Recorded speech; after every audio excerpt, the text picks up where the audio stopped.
So I initially started filming this episode on Friday night, and a little bit into me filming, I got a call from one of my family members. And I call him son because he lived with me for a long time and he just grew on me as one of my own. And the name just always stuck. But, anyways, he was calling to tell me that his nephew had been shot. And he wanted me to call my cousin and see if she was on shift because she works at the hospital.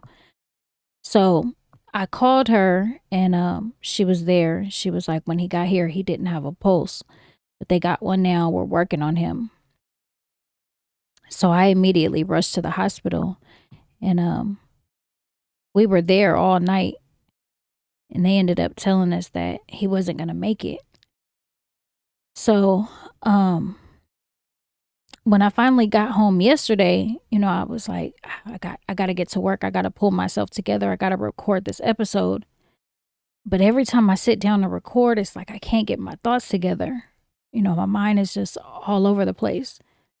So although this episode isn't what I initially wanted the topic to be about, I told you guys I don't sugarcoat shit, so this is real life as it's happening right now.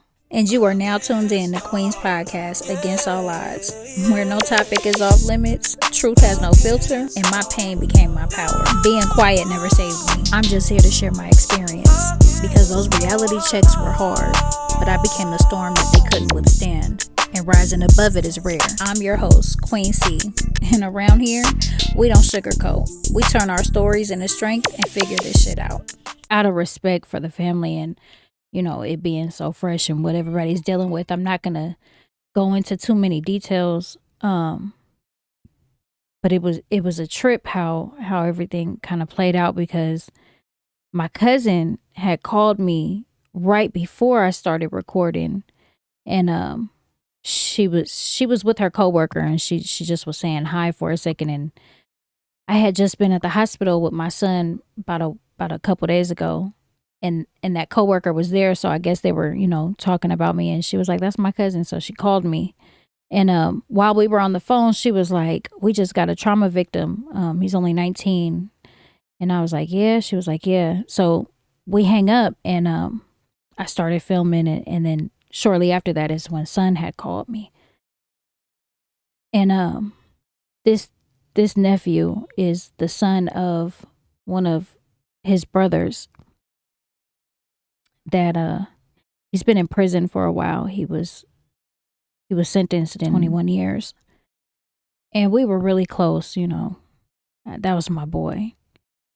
But I was thinking about him the whole time at the hospital, like he's not going to take this news good at all. We call my boy T-Mac.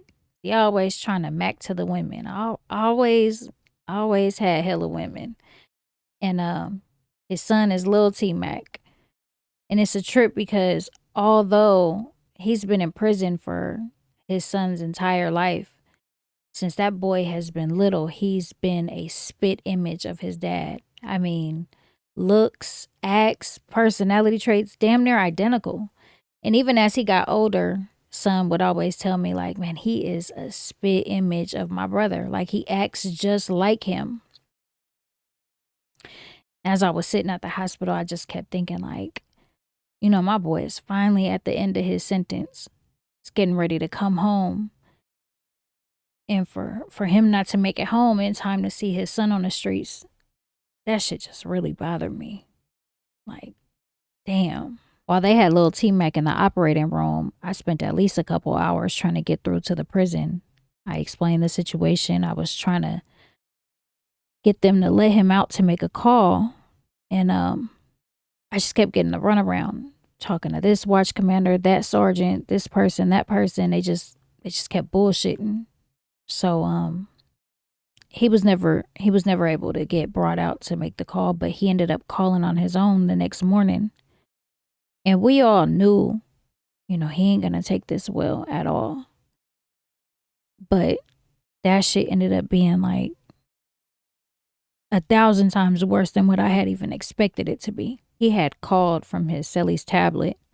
They give you tablets at certain prisons now to where you can make calls and send messages during certain hours from your cell off the tablet. And he don't have his yet because he just got transferred not too long ago. So he's still waiting on his.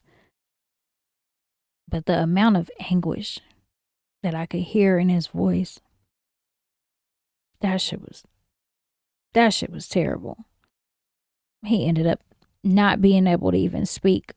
So we were just talking to the cellie and I could hear him just screaming and banging in the background, and he was trying to get the police to let him out.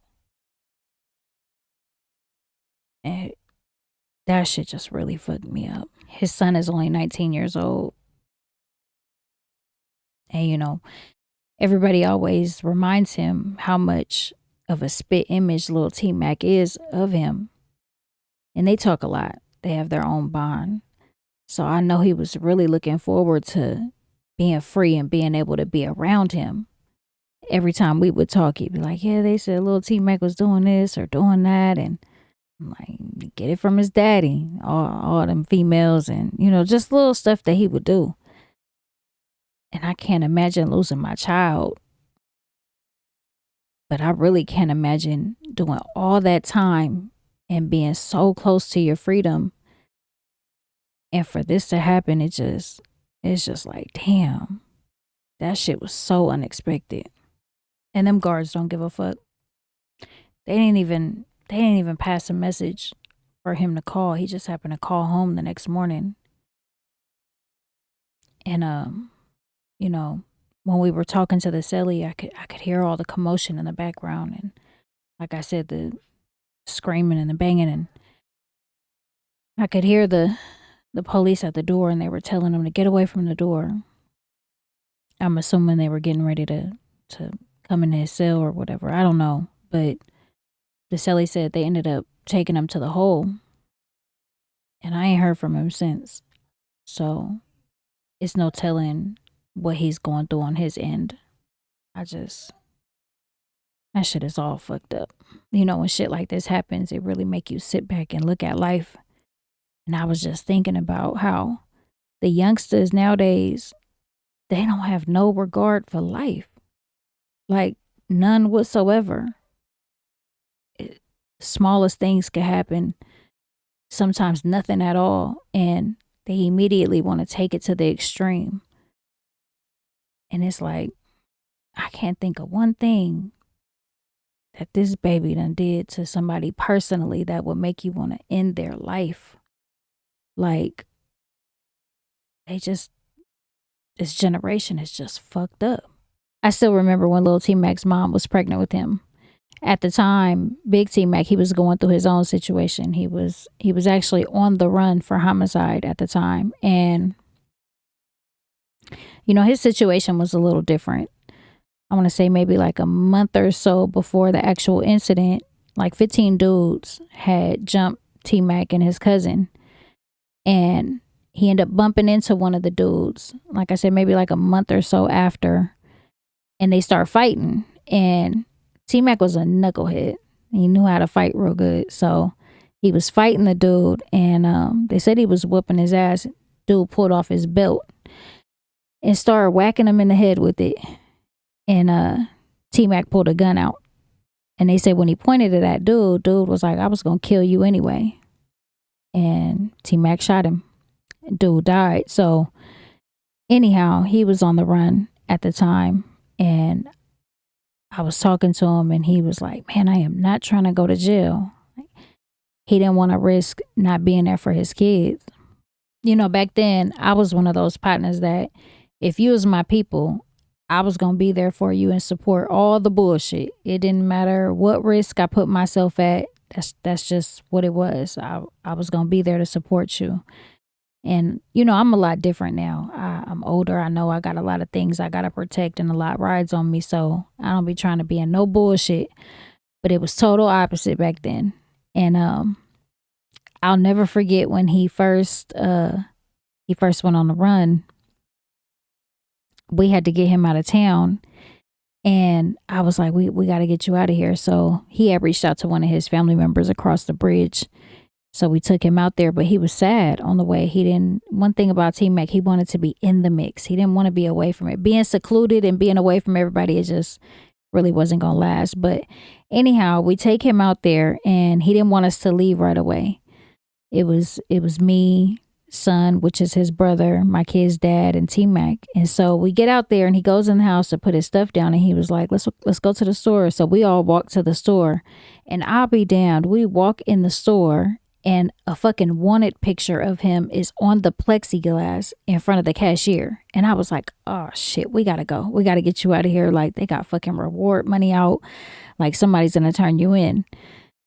So we walk back to the house, and he goes in the house, and we leave. And that shit didn't last long. Like I said, he wanted to be right back in the mix. So he was ready to leave within, I think he lasted out there maybe a week. And at the time, I lived out of the city where we were actually from. So it's kind of out the way. And of course, I let him come to my house because, like I said, I was going to support the bullshit, whether it put me at risk or not. So one day, while we're there, we're getting ready to take him to his baby mama, see his baby mama, and pick up some clothes and stuff. And I told my sister on the way out, like, don't let nobody in this house. Like, we can't afford for anybody to see him here. So don't let nobody come over. But I'll be damned. We get back, and there's like 5-6 people sitting there chilling in the living room. So I immediately start going off. And then my kid's dad and T-Mac start going off too. And one of the boys, he wasn't like talking shit back, but he was like, who the fuck you talking to? Because we were telling them, like, get the fuck up out of here. Like, but anyway, one of them had responded like he wasn't feeling how we were talking to him. So they start getting into it real heavy, but they eventually leave. It is what it is. We're all sitting there chilling, and maybe like an hour goes by. And I'll be damned, them boys came back and shot my apartment up. And I don't know what possessed me to run out after them. My kid's dad immediately went to the room. He was going to get whatever he was getting. But I counted the bullets, and I knew that boy that was shooting was out of bullets because he was standing there broad daylight, literally. And I lived upstairs. He's literally just standing there broad daylight shooting in my apartment. So I knew that he was out of bullets. So I take off running right out the house right after him. And T-Mac comes chasing behind me, supporting my bullshit now. Anyways, I'm looking around. All the neighbors are outside by this point because, like I said, shots had went off.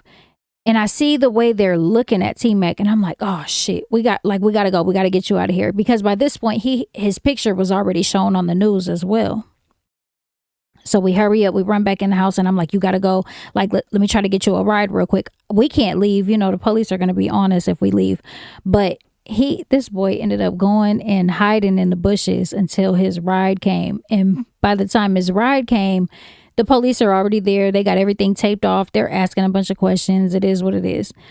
So he ended up going to my kid's dad's brother's house. And I want to say within a week, somebody had popped up at the brother's house and seen him. And that boy went back and told his girlfriend, like, oh, I just seen T-Mac at so-and-so house. And I'd be damned.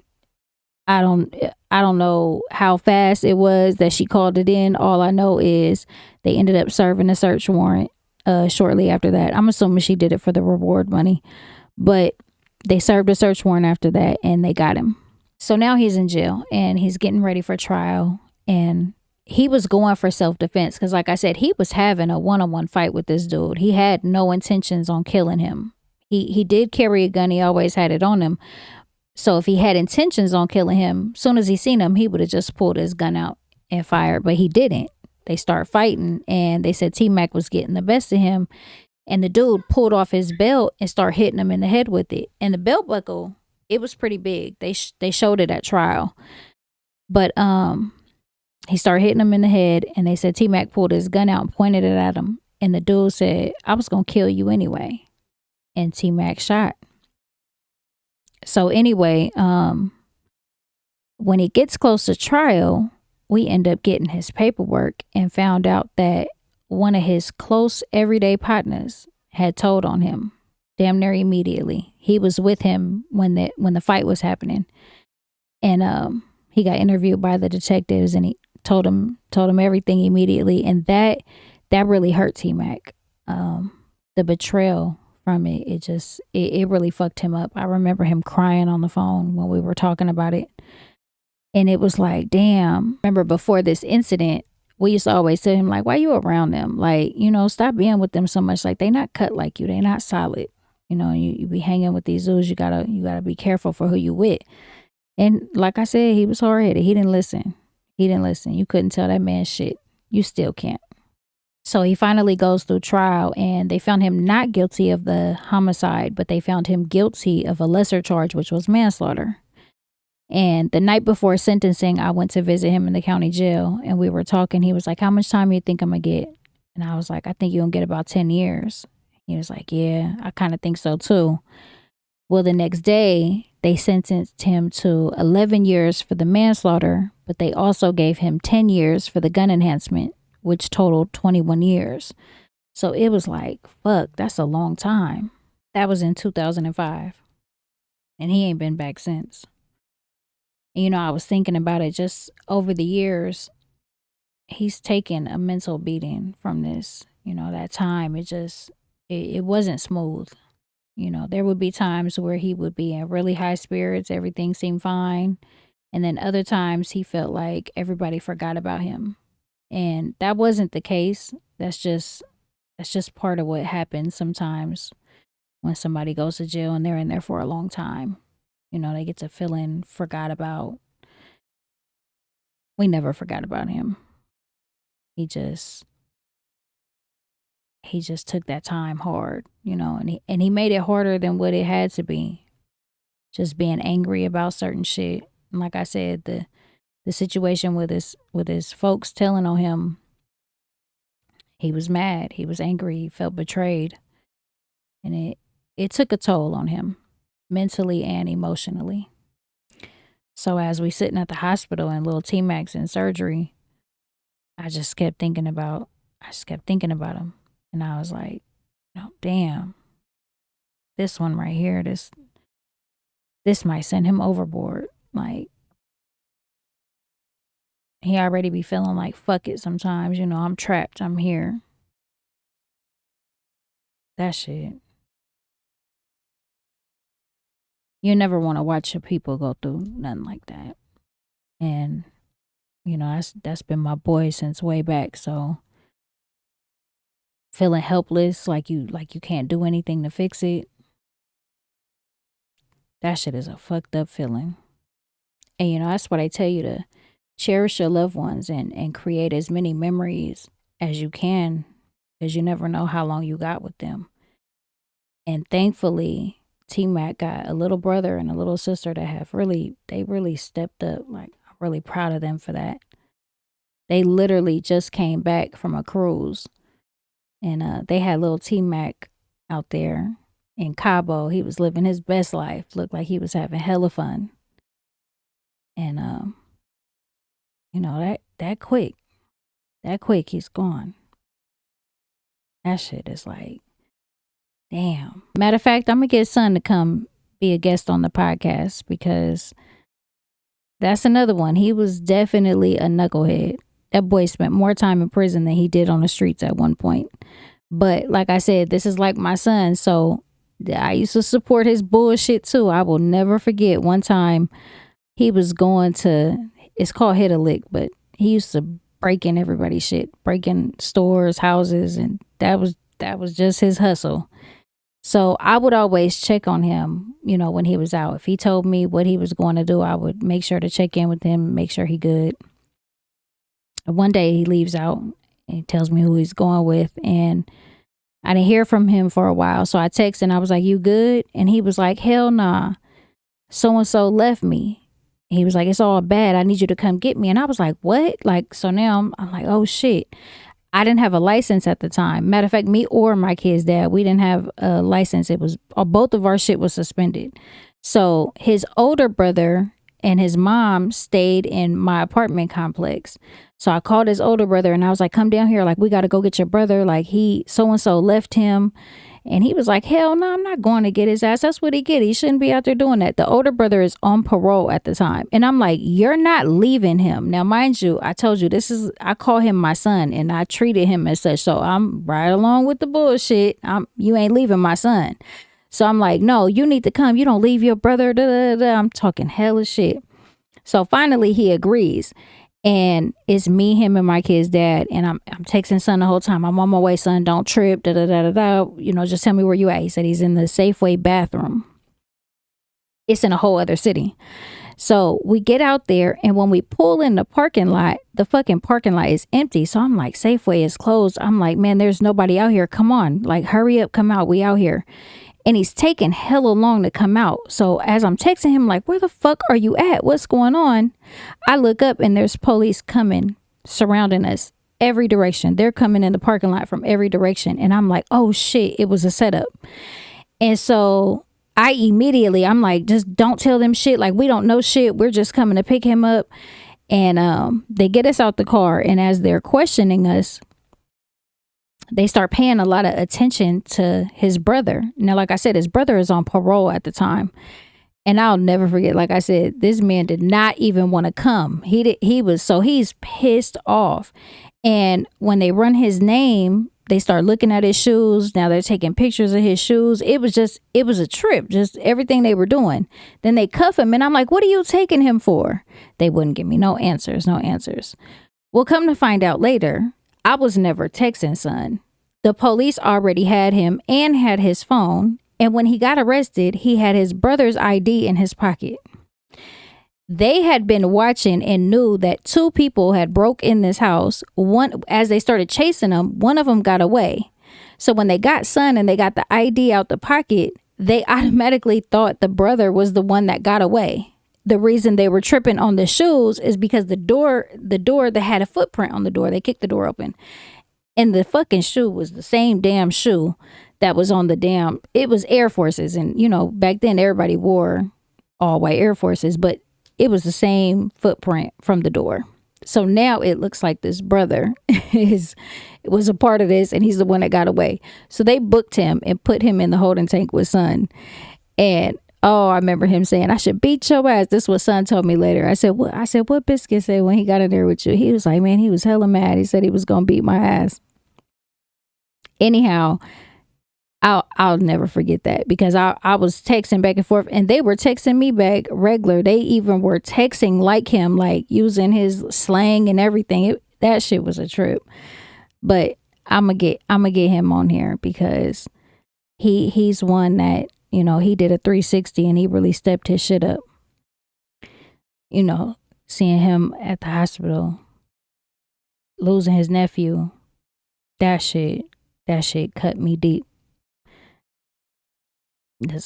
I know how he feels about him. So, yeah, it definitely, it's been a hell of a last few days, you guys.